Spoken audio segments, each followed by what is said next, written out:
या स्पीड न्यूजचे प्रायोजक आहेत क्रिस्टल्स ड्रीम स्पेस।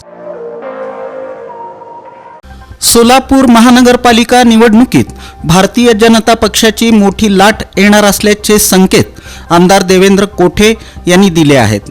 शहरातील जनतेचा कल भाजपकडे स्पष्टपणे झुकताना दिसत असून आगामी महापालिका निवडणुकीत भाजप ऐतिहासिक यश मिळवेल असा विश्वास त्यांनी व्यक्त केला। आमदार देवेंद्र कोठे म्हणाले की सोलापूरच्या विकासासाठी भाजपने सातत्याने प्रयत्न केले आहेत। मुख्यमंत्री देवेंद्र फडणवीस आणि पालकमंत्री जयकुमार गोरे यांच्या काम करण्याच्या शैलीमुळे जनतेमध्ये भाजपबद्दल सकारात्मक वातावरण निर्माण झालं आहे।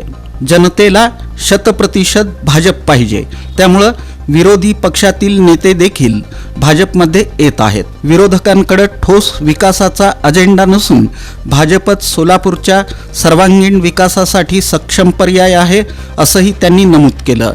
येणाऱ्या निवडणुकीत नागरिक भाजपला भरभरून पाठिंबा देतील आणि सोलापूर महापालिकेवर भाजपचा झेंडा फडकेल असा ठाम विश्वास आमदार देवेंद्र कोठे यांनी व्यक्त केला।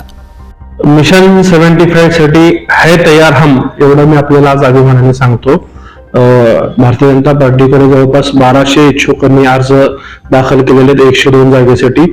आजच पालकमंत्री जयकुमार गोरे साहेबांसोबत आम्ही तिन्ही आमदार आणि शहराध्यक्ष रोहिते यांच्या उपस्थितीत महानगरपालिकेच्या अनुषंगाने एक बैठक झाली आणि त्यात एकंदरीत पालकमंत्र्यांनी असं सांगितलेलं आहे की निवडणुका ह्या तिन्ही आमदारांच्या आणि शहराध्यक्षांच्या नेतृत्वाने स्थानिक पातळीवरतीच लढले जातील। मुख्यमंत्री देवेंद्र फडणवीस साहेब असतील, पालकमंत्री जयकुमार गोरे साहेब आणि विशेषतः आमचे प्रदेशाध्यक्ष रवींद्र चव्हाण साहेब यांचं आम्हाला मार्गदर्शन वेळोवेळी मिळणार आहे असं त्यांनी आज आम्हाला सांगितलं। सोलापूरचं ग्रामदैवत श्री सिद्धेश्वर यात्रेच्या पार्श्वभूमीवर सोलापूर महानगरपालिकेनं आवश्यक तयारीला सुरुवात केली आहे। यात्रेदरम्यान निघणाऱ्या नंदीध्वज मिरवणुकीच्या मार्गावर अडथळा ठरणाऱ्या झाडांच्या फांद्या महापालिकेच्या उद्यान विभागामार्फत काढून टाकण्यात आल्या आहेत। नंदीध्वज मिरवणुकीदरम्यान उंच ध्वज वाहनांची आणि भाविकांची मोठ्या प्रमाणावर वर्दळ असते, त्यामुळे अपघात टाळण्यासाठी तसंच मिरवणूक सुरळीत पार पाडावी यासाठी मार्गावरील झाडांच्या खाली लोंबकळणाऱ्या आणि अडथळा निर्माण करणाऱ्या फांद्या काढण्याची कार्यवाही करण्यात आली। महापालिकेच्या कर्मचाऱ्यांनी संबंधित मार्गावर पाहणी करून आवश्यक त्या ठिकाणी ही कार्यवाही केली। समुदाय आरोग्य कंत्राटी अधिकाऱ्यांचा 15% वेतनवाढीचा आदेश आहे, तरीही वेतनवाढ करण्यात येत नसल्यामुळे समुदाय आरोग्य अधिकाऱ्यांनी एकत्रित येत मुख्य कार्यकारी अधिकाऱ्यांना निवेदन दिलं। केंद्र सरकारनं आणि राज्य सरकारनं कुठलेही आदेश दिलेले नसताना महिनाभर जी कामं केली त्याचे झेरॉक्स द्यावेत अशी मागणी जिल्हा आरोग्य विभागातून होत आहे। अगोदरच अतिरिक्त कामं असून त्यामध्ये महिनाभरात केलेल्या कामाची कागदपत्र मागवण्यात येत असल्यानं आरोग्य कर्मचाऱ्यांवर दडपण आलं आहे, त्यामुळं केलेल्या कामांची कागदपत्र मागू नयेत अशी विनंती मुख्य कार्यकारी अधिकारी कुलदीप जंगम यांच्याकडे करण्यात आली। दरम्यान गेल्या 4 महिन्यात कामाचा मोबदला मिळालेला नाही।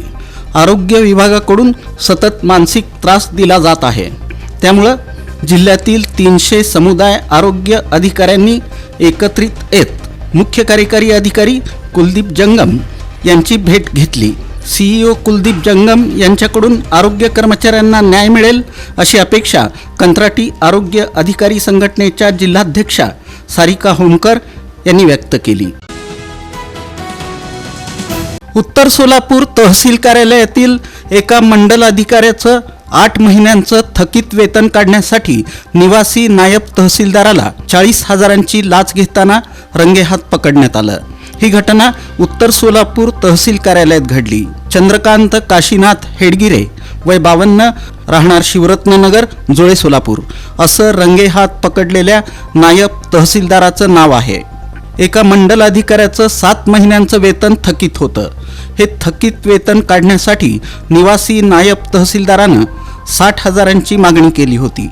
तडजोडीअंती नायब तहसीलदारानं 40,000त काम करण्याचं अंतिम केलं। सोमवारी 40,000 रुपये घेताना पुणे लाचलुचपत विभागाच्या पथकानं त्याला रंगेहात पकडलं। हेडगिरे याला ताब्यात घेण्यात आला असून गुन्हा नोंद करण्याची प्रक्रिया रात्री उशिरा सुरू होती.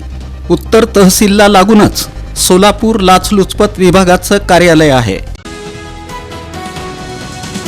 वीरशैव लिंगायत प्रतिष्ठान आयोजित 11व्या राज्यस्तरीय वधूवर परिचय मेळाव्याचा शुभारंभ काशीपीठाचे जगद्गुरू डॉक्टर चंद्रशेखर शिवाचार्य महास्वामीजी यांच्या हस्ते दीपप्रज्वलनानं करण्यात आला. तसंच त्यांच्या हस्ते TNT इन्फ्रा लिमिटेडचे चेअरमन श्रीमंत तांदुळकर यांना समाजभूषण पुरस्कारानं तर महादेव चाकोते यांना विशेष गौरव पुरस्कारानं सन्मानित करण्यात आलं. जगद्गुरूंची पाद्यपूजा जावळे परिवाराच्या वतीनं करण्यात आली. यावेळी कार्यक्रमाचे स्वागताध्यक्ष ॲडव्होकेट प्रदीप सलगर, कार्याध्यक्ष गिरीश तांबे, नितीन शेट्टी, आप्पासाहेब मनमुळी, मिलन कल्याण शेट्टी, उदय चाकोते, प्राध्यापक डॉक्टर अजय दासरी, प्रथमेश कोठे, जगदीश पाटील, सिद्धय्या स्वामी हिरेमठ, डॉक्टर शैलेश पाटील, केदारनाथ उंबर्जे, रोहिणी तडवळकर आदी मान्यवर उपस्थित होते. सोलापूर शहरातील दक्षिण सदर बाजार परिसरात सार्वजनिक बांधकाम विभागाकडून सरळ बेकायदेशीर कामं सुरू असून या गंभीर प्रकाराकडे महानगरपालिका डोळेझाक करत असल्याचा आरोप स्थानिक नागरिकांनी केला आहे. दक्षिण सदर बाजार येथील TP3 फायनल प्लॉट नंबर 37 लगत असलेली खुली जागा ही महाराष्ट्र शासनानं प्लॉट नंबर 37 मध्ये समाविष्ट करून रहिवासी विभागात वर्ग केलेली आहे. सध्या ही जागा येलो झोनमध्ये येत असल्यानं त्या जागेवर कोणत्याही व्यक्तीला किंवा विभागाला हक्क निर्माण करून कोणतंही बांधकाम अथवा काम करण्याचा अधिकार नाही. या स्पीड न्यूजचे प्रायोजक आहेत क्रिस्टल्स ड्रीम स्पेस. सर्व सुविधांनी युक्त शहरालगतचा अद्ययावत प्रकल्प, luxurious residential open plots, concrete road, पाण्याची सोय, स्ट्रीट लाईट अशा सुविधांसह मंदिर, योगा केंद्र, open gym, children park, open amphitheatre, निसर्गरम्य वातावरणात नवजीवन अनुभवण्यासाठी पुणे रोड बाळे इथल्या क्रिस्टल्स ड्रीम स्पेसला प्रत्यक्ष भेट द्या. ऑफिस क्रिस्टल डेव्हलपर्स, ICICI बँकेजवळ, पार्क चौक, सोलापूर. संपर्क 820 099 827 आणि 91 45 509 509.